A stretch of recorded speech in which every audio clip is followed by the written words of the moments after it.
En este caso tenemos ante nosotros un estudio que quiere contrastar si existe alguna relación entre el grupo sanguíneo de un individuo y el hecho de que esa persona sea o no portadora de cierto antígeno raro. Muchas veces pues no se sabe muy bien por qué un antígeno está presente o no en determinadas personas, o determinadas personas son más resistentes o no a un virus, a una bacteria, y por esto este es un escenario bastante típico en el mundo de la microbiología y la virología. En este caso, se eligen un total de 150 portadores del antígeno, que son los que tenemos aquí en la primera columna, y 500 personas que no tienen el antígeno como tal. Se les hace un test de sangre y miramos a ver de qué grupo sanguíneo se tratan, ¿vale? Está el grupo universal, el grupo A, el grupo B y el grupo mixto AB, que es el más raro, ¿vale?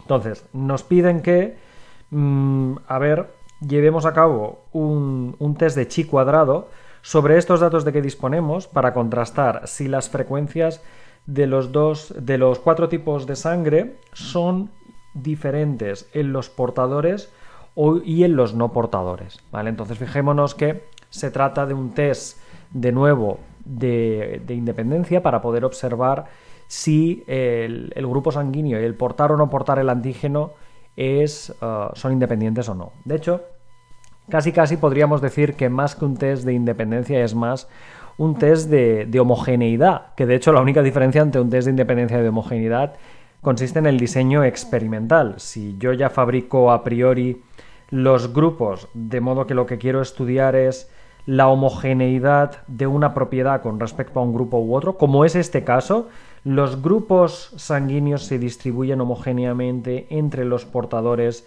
y entre los no portadores, o tiene una distribución diferente, que básicamente sería lo mismo o sería equivalente a estudiar si el grupo sanguíneo es independiente o no del ser portador o no del virus, ¿vale? Por tanto, la diferencia entre un contraste de homogeneidad y un contraste de independencia básicamente consiste en el diseño experimental, ¿vale?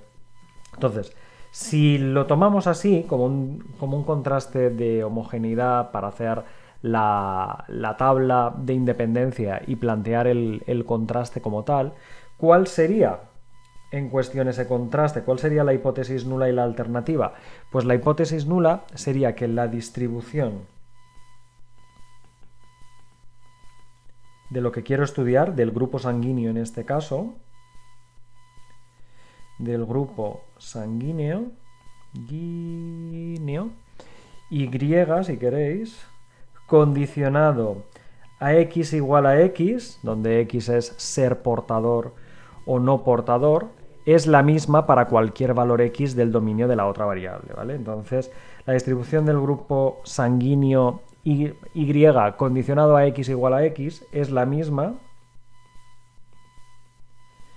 para todo X, en este caso, del dominio de X mayúscula, donde X mayúscula es ser portador o no portador del antígeno, y la variable Y, la que estudia la distribución del grupo sanguíneo, pues sería eso, ¿no? La variable Y sería la distribución del grupo sanguíneo. A ver si los universales se distribuyen del mismo modo en distribución con respecto a los portadores o los no portadores, si el grupo A tiene la misma presencia entre portadores y no portadores, el B y el AB, ¿vale? Y así podríamos estudiar mejor la presencia de este antígeno raro, ¿vale? Evidentemente la hipótesis alternativa es que la distribución del grupo sanguíneo Y condicionado a X igual a X no es la misma para todo X del dominio de la variable aleatoria X, ¿vale? Entonces, X es la variable aleatoria que mide si una persona es o no portadora del antígeno, Y es la variable aleatoria que mide el grupo sanguíneo de la persona, ¿vale? Pues bueno, realmente el contraste de homogeneidad os queda exactamente igual y con el mismo contraste estadístico de contraste que uno de independencia. Entonces lo único que cambia es el diseño experimental. Fijaros que aquí yo ya he elegido n igual a 150 portadores a priori, he cogido n igual a 500 no portadores a priori y sobre estos estudio la distribución del grupo sanguíneo. Es por eso que decimos que es un contraste de homogeneidad, ¿de acuerdo? Básicamente tomamos una muestra transversal, en este caso, para cada una de los posibles valores de la variable aleatoria X, en este caso ser portador o no ser portador, mientras que en un contraste de independencia sería una muestra transversal a toda la población. Yo tomaría, pues en este escenario serían 150 más 500, 650 personas y miraría cuántas de ellas son portadoras de un grupo sanguíneo u otro, ¿vale? Fijaros que lo único que cambia es que es como si fuera una muestra estratificada, ¿no? Consideramos dos estratos, el estrato del portador y el estrato del no portador, y dentro de cada una de ellas estudio la variable del grupo sanguíneo respectivamente, ¿vale? Esa sería la diferencia gorda. Por lo demás, pues hay que hacer exactamente lo mismo que ya sabemos hacer. Es decir, habría que construir la tablita, en este caso, y en el supuesto de que la hipótesis nula fuera cierta, estudiar cuál es, en el supuesto de independencia, en este caso, ¿no? O de que la distribución es la misma, cuál sería el número teórico esperado de personas portadoras o no portadoras de un grupo sanguíneo u otro, ¿vale? Entonces, vamos a venir aquí, vamos a hacer una tabla bien grande, vamos a colocar aquí los portadores, los no portadores y el total, y aquí 4 grupos sanguíneos, grupo 0, grupo A, grupo B, grupo AB, y el total abajo del todo, así, y entonces vamos a colocar aquí grupo sanguíneo A, empecemos con vamos a ponerlo en el mismo orden, grupo universal A, B y AB, y el total de individuos. Esto era que portaban el antígeno, positivo en antígeno, negativo en el antígeno en cuestión, y el total de individuos de cada grupo sanguíneo. Entonces, yo ya sé que hemos elegido 150 portadores por un lado y hemos elegido, por otro lado, 500 personas no portadoras del antígeno. A partir de aquí, si sumamos por fila, podemos obtener exactamente cuántas personas tienen o pertenecen a un grupo sanguíneo u otro. Por ejemplo, 72 más 230 deberían ser 302 personas del grupo universal, en este caso. El siguiente grupo sería las 192 más las 54 del grupo A, que sumarían 246.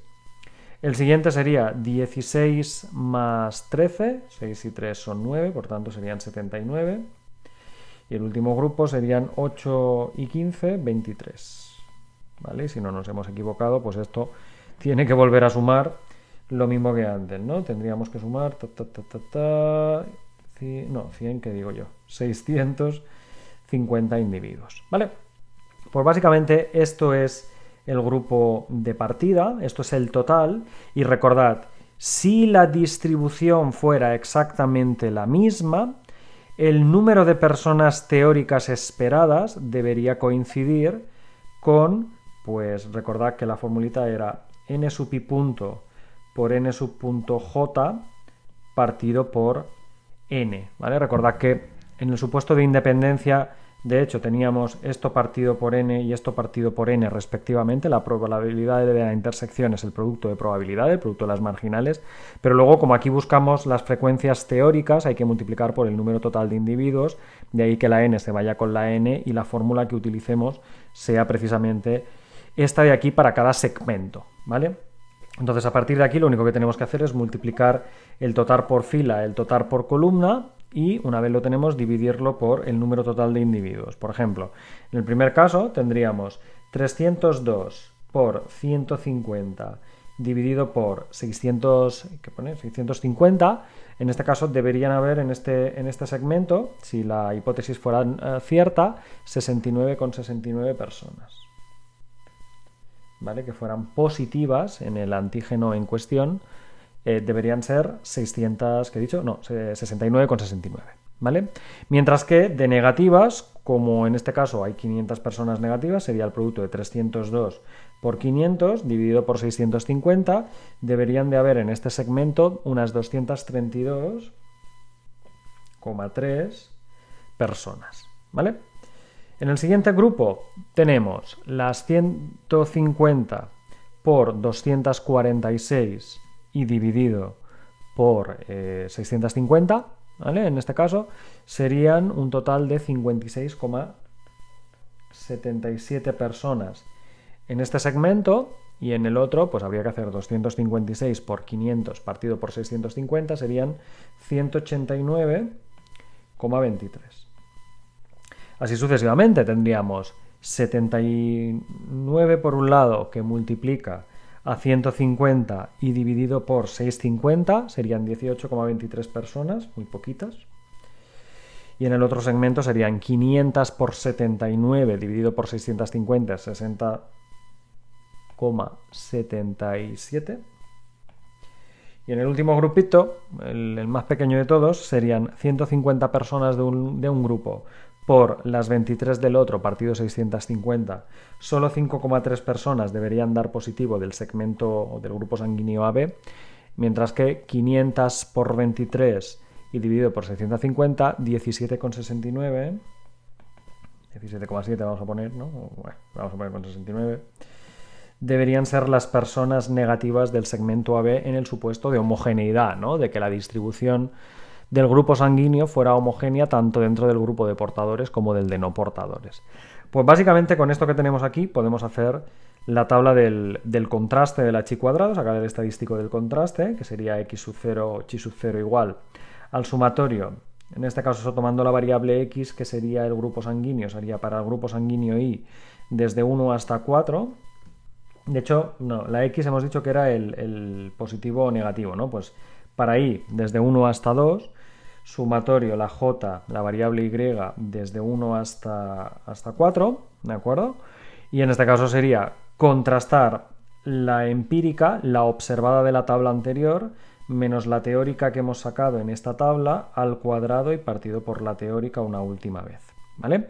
Entonces, ya no voy a escribir los 8 casos, pero el primero sería 72 menos 69,69, todo ello al cuadrado, partido con 69,69, más 230 menos 232,3 al cuadrado, partido 232,3, y así sucesivamente hasta sumar los 8 grupos, los 8 segmentos. Pues bueno, si lo calculáis, esta cosa de aquí, si no me he equivocado yo, debería dar 2,4053, ese debería ser nuestro estadístico de contraste, y lo que hay que estudiar es qué tan probable es haber obtenido un valor de un chi cuadrado. ¿Con cuántos grados de libertad? Pues serían, tengo 4 grupos sanguíneos, menos 1 serían 3, tengo 2 grupos positivos o negativos, menos 1 sería 1, 3 por 1 son 3, ¿vale? Entonces, esto debería ser un chi cuadrado con 4 menos 1 que multiplica a 2 menos 1 grados de libertad. Por tanto, ¿cuál es la probabilidad que una distribución chi cuadrado con 3 grados de libertad haya tomado un valor tanto o más extremo que el estadístico de contraste que hemos sacado, que es 2,4053? Pues bueno, si nos vamos a R, P-CHISC de 2,4 con grados de libertad igual a 3 y el lower tail igual a false, o haciendo el 1 menos como queráis, resulta que este p-valor da 0,4927 y por tanto nos encontramos con un p-valor muy grande y por tanto concluimos que no existen evidencias para rechazar que el ser portador del antígeno y el grupo sanguíneo de la persona no sean independientes, o planteado como contraste de homogeneidad, que se distribuyan igual los grupos sanguíneos entre positivos o negativos en este antígeno.